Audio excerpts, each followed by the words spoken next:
أهلا بكم إلى حصاد الجزيرة المغربي. قال المتحدث باسم الحكومة المغربية خالد الناصري إن السلطات واثقة تماما من الحصول على أغلبية مؤيدة في الاستفتاء الذي سينظم في الأول من يوليو تموز المقبل. جاء ذلك بينما بدأت في المغرب حملة الاستفتاء على مشروع تعديل الدستور الذي أعلن عنه العاهل المغربي الملك محمد السادس يوم الجمعة الماضي. وأعلنت وزارة الداخلية المغربية في بيان لها أن الحملة ستستمر حتى 30 من هذا الشهر، ودعت معظم الأحزاب إلى التصويت لصالح التعديل الدستوري، لكن أحزابا يسارية وحركة العدل والإحسان المحظورة دعت إلى مقاطعة الاستفتاء. دخل الاستفتاء على التعديلات الدستورية التي أعلن عنها العاهل المغربي مرحلة العد العكسي. 10 أيام هي عمر الحملة التي تسبقه، وسيسمح خلالها لكافة الهيئات السياسية والنقابية المعترف بها رسميا بالتعبير عن مواقفها عبر وسائل إعلام سمعية بصرية عمومية كما أعلنت السلطات.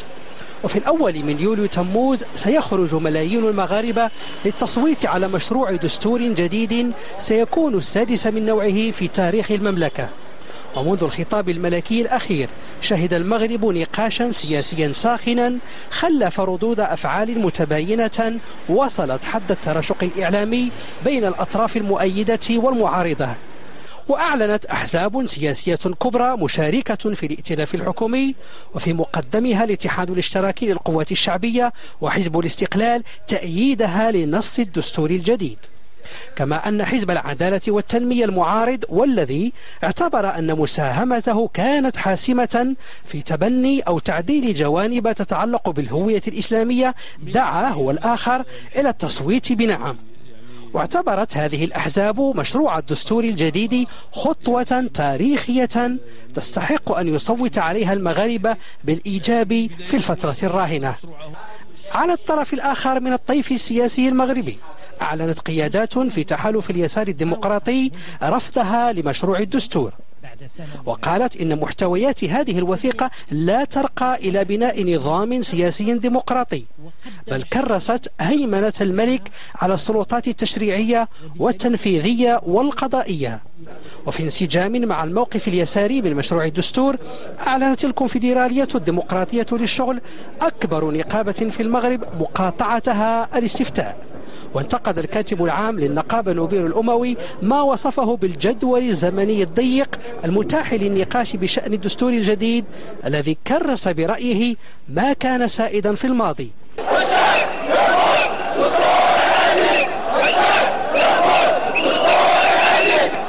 من جانبها دعت حركة 20 فبراير إلى التظاهر يوم الأحد المقبل للمطالبة بما وصفته بدستور ديمقراطي.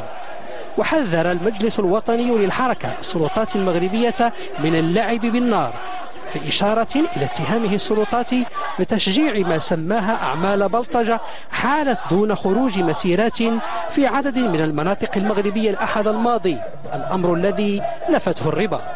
فهل ستنجح هذه الأصوات التي وصفتها السلطات المغربية بالمغردة خارج السرب في زحزحة ثقة الحكومة في الحصول على الأغلبية المنشودة لتمرير الدستور الجديد؟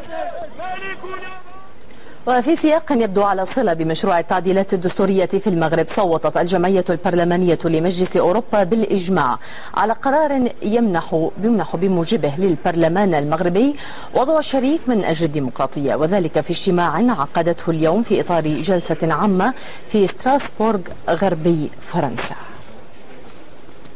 ومعنا من الرباط عضو المجلس الوطني للاتحاد الاشتراكي للقوات الشعبية طالع سعود الأطلسي. سيد الأطلسي، يعني التصريحات بالثقة بالحصول على أغلبية مؤيدة في الاستفتاء في الأول من الشهر القادم على ماذا بنيت؟ طبعا واضح أن هذا الدستور صنعه المغاربة وهم سيصوتون عليه بنعم. هذا الدستور شارك في إعداده أزيد من 33 حزبا وأزيد من 100 جمعية، العديد من الشخصيات العامة وحتى الفنانين والرياضيين.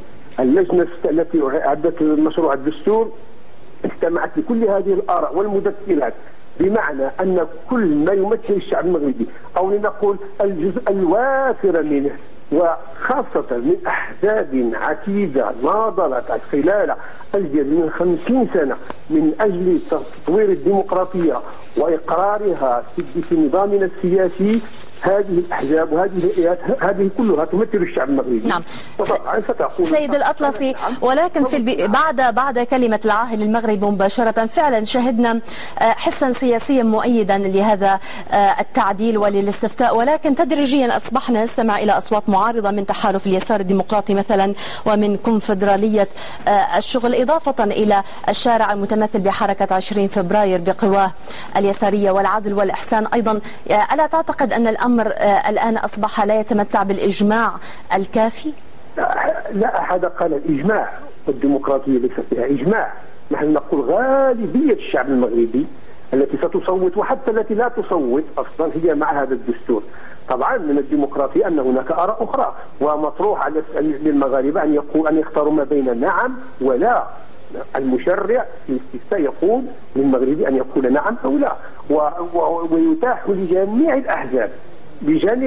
هناك قرار وزاري صدر ما بين وزارة العدل والداخلية والاتصال يقول لكل الأحزاب، يعني بما فيها حزب النهج الديمقراطي اليساري الماركسي اللينيني الذي يعارض، أن يقول له لك حق في أن تعبر عن رأيك في وسائل الإعلام السمعية البصرية العمومية وحتى الخاصة إذا شاء. بمعنى أنه متاح للمغاربة، متاح للمنظمين من المغاربة، متاح لكل من له رأي أن يقول رأيه. ونحن نعرف أن الرأي الغالب السائد الكبير الواسع هو رأي نعم، بسبب بسيط، وأن هذا الدستور ثمرة توافق وطني توافق وطني كبير. أشكرك جزيلا السيد طالع سعود الأطلسي عضو المجلس الوطني للاتحاد الاشتراكي للقوة الشعبية، كنت معنا من الرباط. ومن الرباط أيضا معنا الآن رشيد البلغيتي الناشط في حركة 20 فبراير. سيد البلغيتي، الحركة رفضت التعديلات الدستورية الأخيرة ورفضت أيضا الاستفتاء، ما هي أسبابكم بالضبط؟ الأسباب بسيطة، هي أننا خرجنا منذ اليوم الأول مطالبين بدستور ديمقراطي يحقق لهذا البلد أحلاما لطالما انتظرها. عندما جاءت هذه المسودة للأسف الشديد جاءت مخيبة لآمال الشارع ومخيبة لكل انتظاراتنا. جاءت أولا بقرار فوقي من خلال لجنة اشتغلت بعيدا عن الشفافية. هذه اللجنة نتيجة التعيين انتصرت لتأويل المحافظ فأعطتنا مسودة دستور فيها دباجة مختلفة وفيها كثير من الشعارات الجميلة، إلا أنه عندما نأتي للفصول ونأتي للقاعدة القانونية نجد أن حال الدستور لا يختلف عن منطق الدساتير التي حكمت المغرب منذ 1962. وجدنا أنه في هذا الدستور لا إمكانية للقرار الشعبي أن يكون متحكما في استراتيجيات السياسية. طيب، هذا هو موقفكم إذن سيد رشيد البلغيتي، ولكن السلطات المغربية تبدو مطمئنة لتمرير هذا التعديل في الاستفتاء القادم. أنتم ماذا أنتم فاعلون في الأيام المقبلة تحديدا يوم الأحد؟ السلطات مطمئنة في تمرير دستورها، هذا أمر طبيعي بأن السلطات تشتغل بنفس المنطق، منطق التطبيل ومنطق إسكات الأصوات المختلفة ومنطق إقصائها. هذا المنطق كان هو المسيطر في مسيراتنا الأخيرة عندما تم انتداب بلطجية لما ينوب عن الأمن في تعنيف المتظاهرين والذين يقولون أنهم يقاطعون هذا الدستور وأن هذا الدستور لم يأتي بجديد. إذا استمرت الأشكال بهذا، إذا استمرت تعامل الدولة بهذا المنطق، فإن اليوم الدستور لا يخضع لنقاش سياسي كما يدعي الأستاذ الأطلسي، ولا يخضع لحوار بناء في فضاء عمومي. طيب، هو سؤال يطرح نفسه بقوة سيد رشيد، يعني إذا كانت هذه التعديلات لا ترضيكم أبدا وحركة 20 فبراير لها هذا الثقل والمد الشعبي الواسع، لماذا لا تشاركون في الاستفتاء وتحكمون أنتم بلا؟ لن نشارك في الاستفتاء، نحن نقاطع هذا الاستفتاء. لن نشارك في استفتاء يخضع لسلطة وزارة الداخلية، لن نشارك في استفتاء يخضع لنفس المنطق، منطق التقبيل. يأتون بمغني ليغني عن الدستور بدل أن يأتوا بمن يناقش عن أي استفتاء. نحن لسنا في سويسرا سيكون فيها استفتاء ديمقراطي نزيه شفاف أو نقاش كافي. نحن على بعد أسبوع يا سيدتي. أسمى وثيقة في الدولة لا يعطى لها حتى حقها في النقاش، ولا يعطى حتى للمعارضين المساحات الكافية ليقولوا لماذا يعترضون. أجمل طريقة للتعبير عن الموقف هي موقف المقاطعة في ظل نفس العقلية ونفس المنهجية التي تحكم هذا البلد منذ عقود. أشكرك.